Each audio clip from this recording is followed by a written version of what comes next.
kasama rin natin ang running ng District 3 na si... Hello po, Cons. Hello po. Consi. Kamusta po, Consi?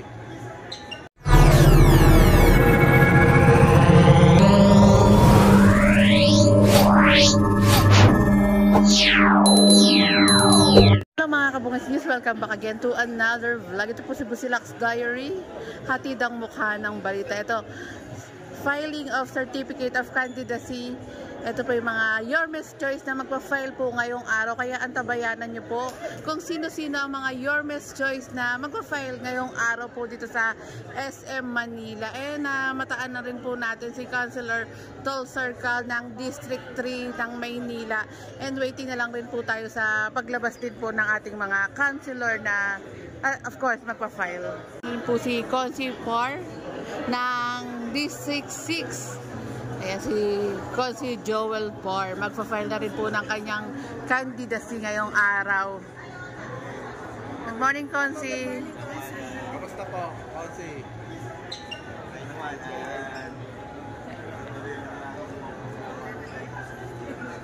At of course, maniwala tayo na magagawa ulit ang grupo na yun. Excited po ba kayo ngayong araw? Excited dahil para sa Maynila ito. Pinag-uusapan natin ngayon, hindi na yung para sa amin. Pag-uusapan natin ngayon, itong paling preparasyon sa pagbibigay ulit ng sigla at maunlad na Maynila. Thank you, Consi. Wait na lang natin may paglabas ni Consi Par sa kanyang pag-file ng kanyang candidacy District 6, mga kabungisngis. Nandito na yung mga iba't ibang mga Your Miss Choice na mataanan natin. Ma'am, kamusta naman po yung pagpa-file nyo kahapon sa San Juan? Okay naman, masaya, very quiet lang. Kasama po yung mga ating konsehal sa Your Miss Choice. Mga district, kompleto kayo kahapon po. May message po ba kayo sa ating mga kababayan din po? Thank you sa inyong lahat. Sana masuyorta kami po ang Your Miss Choice, lalo na sa mga taga-ikatong distrito na Maynila.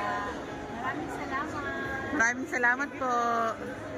Nandito na rin po si Councilor ng kanyang District 5 naman po, mga kabungisngis.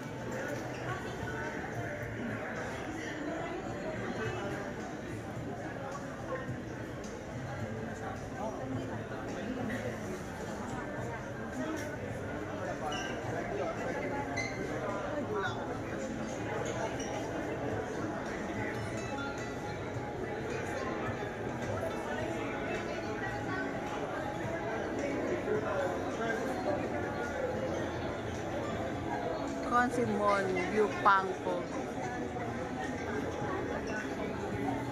under Your Miss Choice.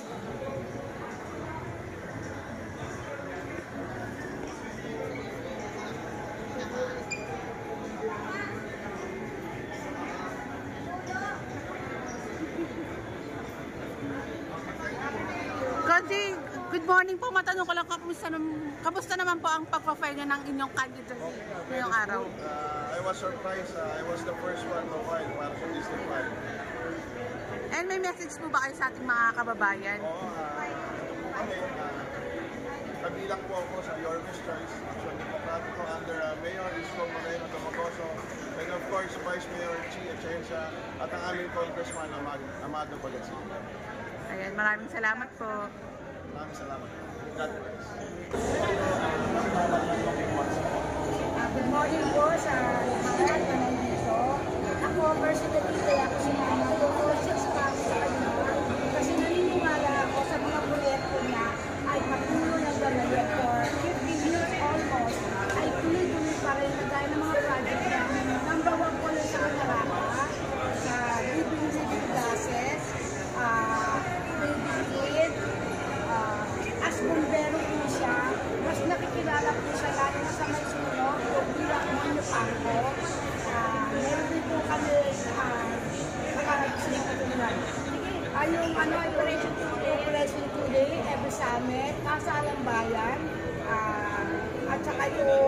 water station po. And tagato na. Okay, sir. Meron din project si Consi Almonio pa ako ng hostel. Libre yun, pero libre control. Ay, sa mga event, meron siyang pa-ice dito. Ako, I'm almost 3 months na volunteer kay Consi Almonio. So basically, volunteer po kayo, hindi po kayo inaya ni Consi na pumunta dito sa mga Hindi ko kaya.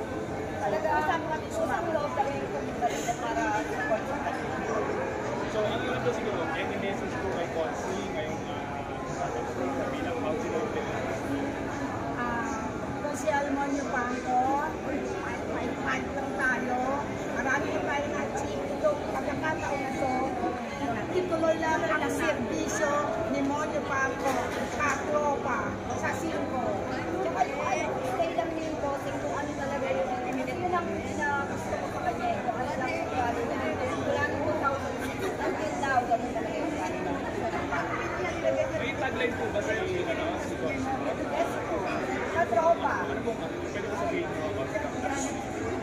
Taglay lang na nakita ko sa kanya. At ginagamit niyo po sa campaign niyo. Katropa. Mga katropa niya kaloy ang servisyo.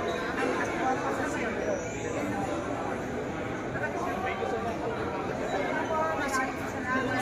Ayan, sabi, tuloy ang serbisyo, katropa, yung Pangko. Ayan, katatapos lang mag-file ni Consi Toll Circle. Good morning, Konsehal. Matanong ko lang, kamusta po ang filing nyo ngayong araw? Okay naman po. Went smoothly. Medyo mabilis naman. Papasalamat naman tayo siyempre sa Comelec na nag-provide sila ng venue na pwede maging mabilis lang yung proseso natin ng pag-filing. Took less than 10 minutes lang din naman.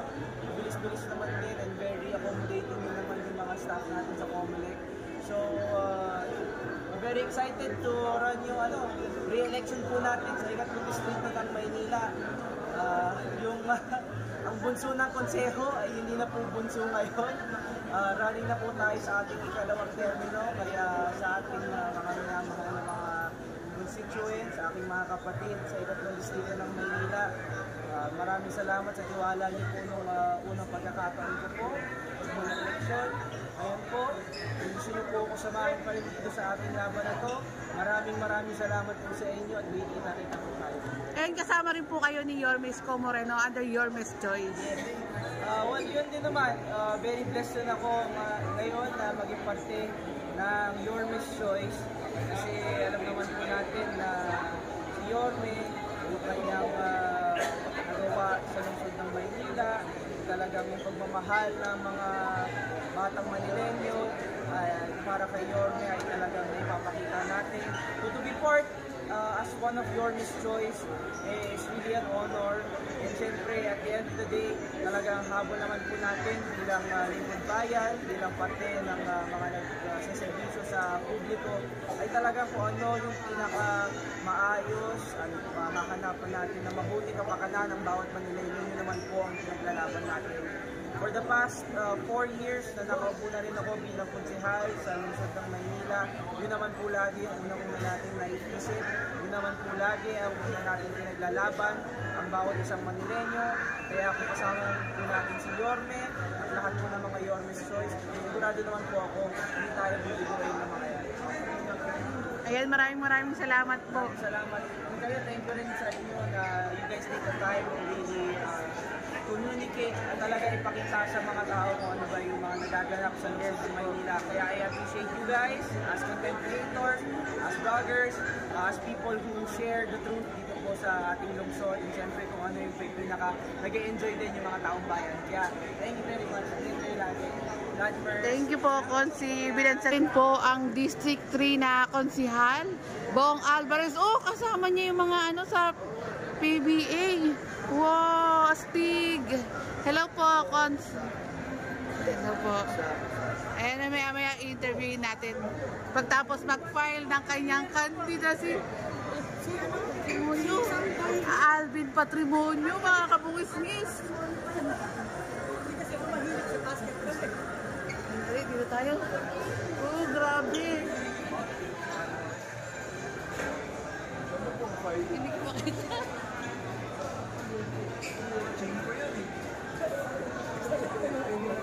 Grabe, Alvin Patrimonio.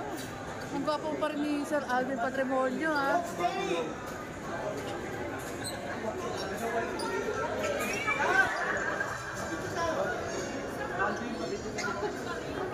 Ako din.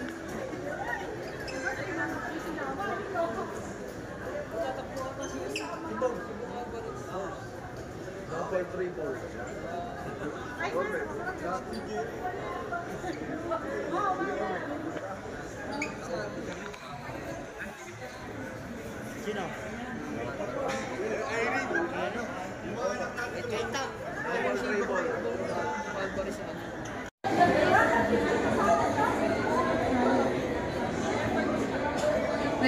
Na-starstruck ako kay Alvin Patrimonio. Grabe, ang gwapo pa rin hanggang ngayon. Oo nga.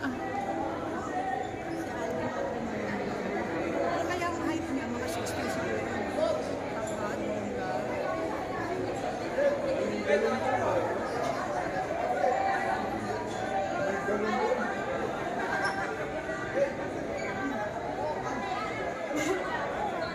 Grabe ang ating mga PBA player. Talaga nga naman, napakagugwapo pa rin.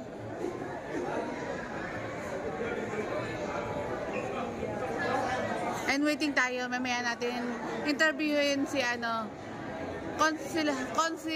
Consilor. Pasensya na, nahihirapan ako sa pagbibigkas.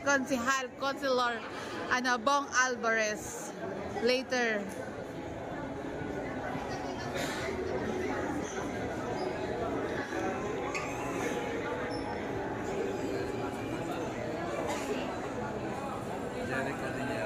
Ay, oo nga. Jerry Cordillera pala yun. Ha? Cordillera.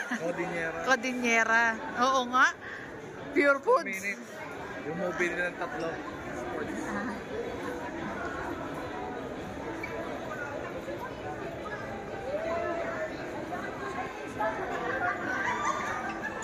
District 3, Manila. May message po ba kayo sa ating mga kababayan? Especially sa inyong mga kadistrito? Unang-una, siyempre, salamat sa Diyos sa pagkakataon natin. Salamat sa Yormes Joyce. Kaya pinagdadasal ko sa araw-araw. Sana bumalik si Yormes. Sana nagsama ko hindi nakapuro para sa akin. Ito na, simula na to. Tanong ko lang po, sa anin po papalarin po kayo? Ano po ba yung mga magiging programa ninyo sa atin? Siyempre, hindi na ako lalo yun. Ano tayo, baka mag-player tayo. Siyempre, ako na muna. Gusto ko rin i-share yung talento pinagaling sa akin ng Panginoon sa larangan ng basketball. At hindi lang yun, siyempre sa lahat ng sports. Kasi, makalibay pa rin ako sa akin, hindi na ako sa volleyball player, pinag-basketball, yung volleyball, yung elementary. So, lahat yan, na talagang pipilitin natin na ang mga ating mga kadistrito ay lalo lumaling sa larangan ng panisan. Maraming salamat po. Salamat po. Thank you. God first. Salamat po.